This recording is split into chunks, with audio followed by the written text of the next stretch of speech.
ಸಾರ್ಥಕವಾಯಿತು. ನಿನ್ನನ್ನು ನನ್ನ ತಂಗಿಗೆ ಬಿಡಿದ ನನ್ನ ಜನ್ಮ ಸಾರ್ಥಕವಾಯಿತು. ನಿನ್ನಿಂದಲೇ ಇಡೀ ಕರ್ನಾಟಕಕ್ಕೆ ಹೆಸರು ಹರಿಯಿತು.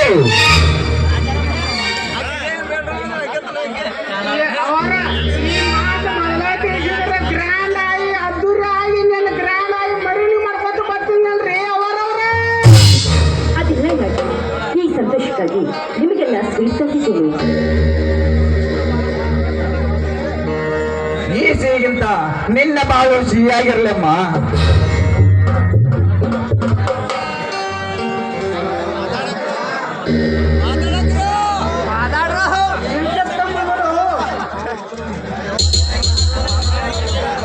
ಅಂದ್ರೆ ಏನು ಲೆಕ್ಕಾಚಾರ ನಿಮ್ಮ ಹುಟ್ಟಿದ ಮಾತು? ಹೌದಮ್ಮ, ಹೌದು.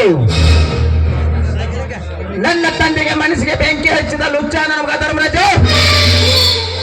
ನಿಮಗಿಂತ ತಮ್ಮಂದಿರನ್ನು ಮುಂದೆ ಓದಿಸುತ್ತಾನೆ. ಅದಕ್ಕಾಗಿ ನೀನು ಶಿಕ್ಷಿಸಿದರ ಅವರಿಗಿಂತ ಮುಂದೆ ಓದಬೇಕು. ಹಣ ಎಷ್ಟು ಬೇಕಾದ ಖರ್ಚಾಗಲಿ, ಓದುವ ಕರ್ತವ್ಯ ನಿಮ್ಮದು, ಓದಿಸುವ ಕರ್ತವ್ಯ ನನ್ನದು. ಆಯ್ತಲ್ಲ, ನಿಮ್ಮ ಆಸೆನೇ ನಮ್ಮ ಆಸೆ.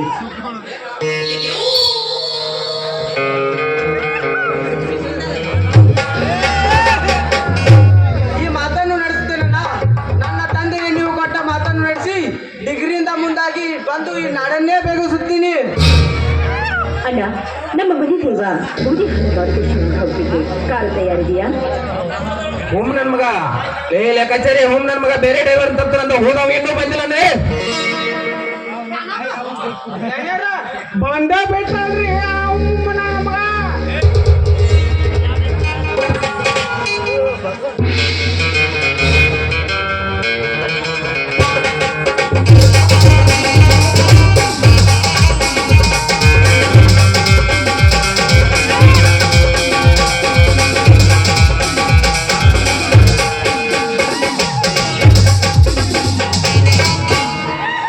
ಕರ್ಕೊಂಡ್ ಬಂದೇನಪ್ಪ, ಈ ಡ್ರೈವರ್ ನೇಮಲ್ಲಿ ಕರ್ಕೊಂಡ್ ಬಂದ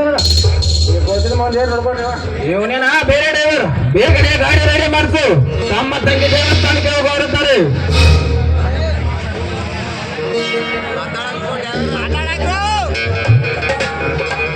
ಸಾಕಾರ ಇವಂದ ಬೇರೆ ಪಗಾರ ಮಾತಾಡ್ತೀರೇನ್ರ? ಆಟ ಕಳೆದ್ರೆ 6 ಆಗತ್ತೆ, ಓದು ಕಳೆದ್ರೆ 3 ಆಗತೈತಿ ಮಗಣ. ಕೆಲಸ ಕಳ್ಸಿದ ರೊಕ್ಕ ಕೊಡ್ದ ಇರ್ತಾವ ಬೋಸಡಿ ಮಗಣ. ಆಚಾರ್ಯ ಅಂದ್ರು ನೀವು ಆಚಾರ್ಯ ಅನ್ಮಾಡು ತಮ್ಮ, ಲೆಕ್ಕಾಚಾರ್ಯ ಅನ್ನ. ನಿಮ್ಗೆ ನೋಡ್ರೆ ಗೊತ್ತಾಯ್ತು ನಾವು ಪಗಾರ ಬಂದಾಗತ್ತು. ಏನೈತೆ ಗಾಡಿ ತೆಗೆದುಕೊಳ್ಳು ಗಾಡಿ ಸೇವೆ.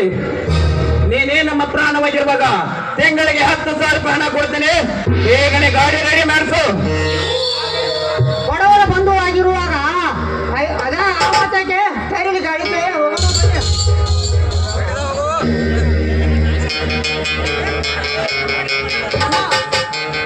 ಅಣ್ಣ, ನೀವು ಬರಕ್ಕಿಲ್ಲವೇ ಮಾರುತಿ ದರ್ಶನಕ್ಕೆ? ನಾನು ಆಮೇಲೆ ಹೋಗಿ ಬರ್ತೇನೆ, ನೀವು ಹೋಗಿ ಹರಕೆ ಮುಟ್ಟಿಸಿ ಬನ್ನಿ. ತುಂಬಾ ಆ ಸುಸ್ಕೆ ಸಮೇತ ಎಲ್ಲ ಡ್ರೆಸ್ ತೆಗೆದುಕೊಂಡು ಬನ್ನಿ.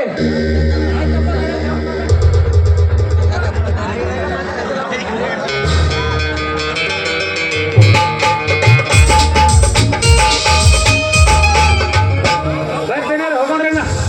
ಏ ಹುಂಬ, ಏನು ಹೋಗ್ತೀನಿ ಬೋಸಡಿ ಮಗನ.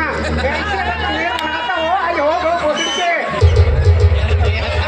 ಹೋಗಿ ಮೌನ.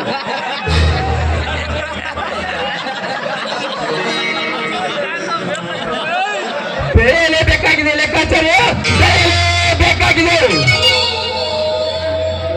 ಚಿಕ್ಕವನಿಂದಾಗಿಂದಲೂ ನನ್ನ ತಂದೆ ಮನಸ್ಸಿಗೆ ಬೆಂಕಿ ಹಚ್ಚಿದ ಲುಚ್ಚ ನನ್ನ ಮಗನನ್ನು ಸರ್ವನಾಶ ಮಾಡಲೇಬೇಕು.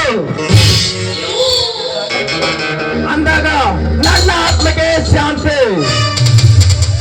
ಲೆಕ್ಕಾಚಾರ್ಯ